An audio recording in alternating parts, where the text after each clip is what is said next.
विमल, पोलो, जोबा केसरी, हर पल मनाओ केसरी त्योहार। आप सभी का स्वागत। पाटिल जी, आपसे शुरू करें। जी, मैंने जो आंकड़े बताए, क्या खतरे की घंटी है उत्तर प्रदेश में और बाकी राज्यों में समाजवादी पार्टी, इंडिया गठबंधन के घटक दलों के लिए? नहीं, बिल्कुल भी कोई खतरे की घंटी नहीं है।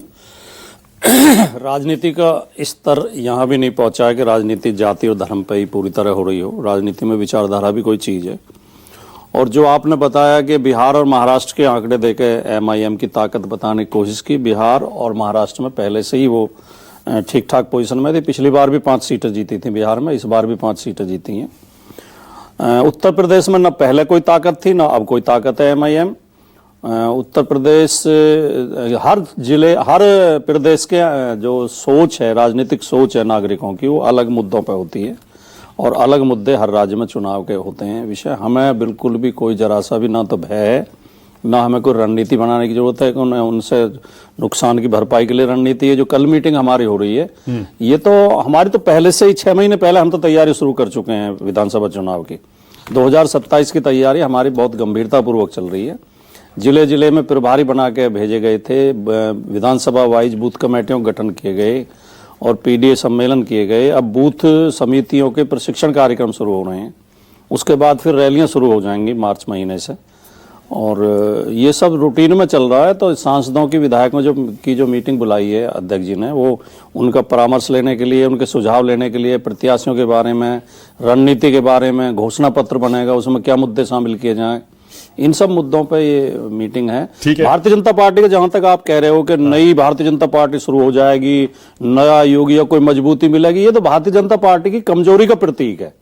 एक ऐसे व्यक्ति को उठा के कहीं से, एक अनजान व्यक्ति को, जिसका कोई कद नहीं है, जिसकी कोई पहचान राजनीति में खास नहीं है, सम्मानित है वो राजनीतिक कार्यकर्ता, चुनाव जीते हैं कई बार, मैं ये नहीं कह रहा कि उनकी अवमानना में मैं ये बात कह रहा हूं, लेकिन राष्ट्रीय अध्यक्ष के लायक कद उनका नहीं है। कहीं कोई नाम नहीं था, कहीं कोई चर्चा नहीं थी, ना तो कार्यकर्ताओं की कोई भूमिका उन्हें अध्यक्ष चुनने में है, ना कार्यकर्ताओं की कोई भावना है। ये तो भारतीय जनता पार्टी का जो गैर लोकतांत्रिक चेहरा है वो अव्यक्त हो रहा है इस निर्णय में, तो इनके में कि ये किसी से नहीं पूछते और पार्टियां कम से कम औपचारिकता तो कराती हैं।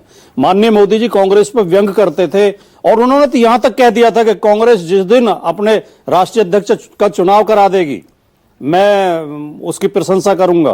कांग्रेस ने तो राष्ट्रीय अध्यक्ष का चुनाव करा दिया, बाकायदा कार्यकर्ताओं के वोट पड़कर कैंडिडेट भी सामने लड़े उनके, बाकायदा अध्यक्ष चुना गया।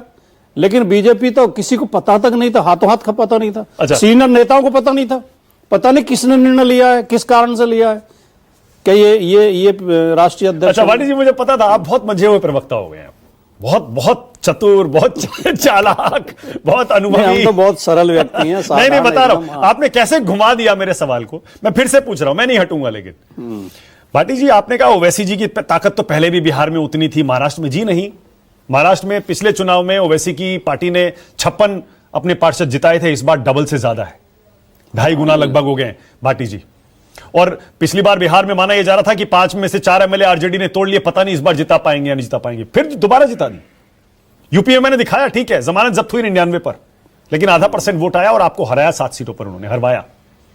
आप हल्के में क्यों ले रहे हैं? नहीं, ये भी देखो, ये भी एक तुक्का मारना है कि 7 सीट हम उनकी वजह से हार गए। ये तो कोई ना कोई कारण तो हार जीत का होता ही है। जरूरी थोड़ी है जो वोट उन्हें मिले वो वोट हमें मिलते। वो वोट बीजेपी को भी तो जा सकते थे, वो वोट बसपा को भी तो जा सकते थे। ठीक है, वो वोट होता है जो वोट दूसरी पार्टी को जाता है, जो जैसे जिन्हें आप गिन रहे हो वो हमें नहीं देने था उन्हें वोट। हाँ। समाजवादी पार्टी को नहीं देने थे। अगर एमआईएम के प्रत्याशी ना होते तो हो सकता है वो बीएसपी को जाते या बीजेपी को जाते।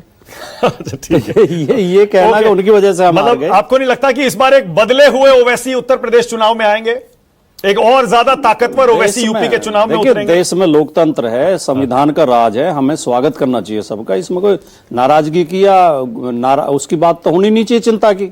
वो आएंगे तो आए, उनका वो भी तो भारत के नागरिक हैं, उनकी भी तो एक राजनीतिक पार्टी है। बहुत बढ़िया, कोई भी जाके कहीं भी चुनाव लड़ सकता है, इसमें क्या नाराजगी? अब आपने कहा कि बीजेपी ने ऐसे व्यक्ति को अध्यक्ष बना दिया जिसकी ना कोई राजनीतिक हैसियत है, ना कोई नाम है। ये तो मैं बहुत गंभीरता पूर्वक कहना चाहता हूँ। और जो राजनीतिक लोग बैठे हैं, नलिन कोहली जी बहुत सुधरे हुए, बहुत ही अच्छे प्रवक्ता हैं और बहुत विद्वान व्यक्ति हैं। वो बता दें, लोकतंत्र में एक अनजान व्यक्ति को उठा के नहीं, पार्टी मैं का आपसे पूछ रहा हूं ना, राष्ट्रीय अभी अध्यक्ष पूछता बना हूं उनसे देना। ना, मैं पहले आपसे पूछ रहा हूं। भाटी जी पहले आप बताइए, राष्ट्रीय अध्यक्ष किसी पार्टी का बनने के लिए क्या क्राइटेरिया होना चाहिए? नहीं, क्या है, कोई एलिजिबिलिटी क्राइटेरिया है क्या? राष्ट्रीय अध्यक्ष या किसी भी पद पे व्यक्ति पहुंचता है तो उसकी एक पहचान होती है, कार्यकर्ताओं में एक उन्हें जानते हैं, उनकी चर्चा होती है, उनका उस लायक कद होता है। ऐसा थोड़ी है कि किसी को भी बना देते हैं। अब देश की आबादी 140 करोड़ है, तो प्रधानमंत्री कोई भी थोड़ी बन सकता है। अपने संघर्ष से, आदमी पहचान से वहां तक पहुंचता है। नहीं, अरे प्रधानमंत्री तो चुनाव से चुना जाता है। अध्यक्ष तो सारी की सारी पार्टियां अंदर बनाती हैं, चुनाव से ही चुना जाता है। भारतीय जनता पार्टी तो यही दावा करती रही है कि अकेली पार्टी है जिसके कार्यकर्ता अध्यक्ष चुनते हैं। अच्छा। ये तो नॉमिनेट करते हैं बाकी लोग तो। अच्छा, ठीक है। क्या हुआ भारतीय जनता पार्टी को? पिछली 3 बार से कोई अध्यक्ष नहीं चुना गया है। अध्यक्ष के कार्यकाल बढ़ाने पड़े हैं, समय पर चुनाव तक नहीं हो पाया है। इसका मतलब भारतीय जनता पार्टी में लोकतंत्र नहीं बचा है। अब इस पार्टी में अंदरूनी कुछ गड़बड़ है, ये इस बात का सबूत है। ठीक है, ओके।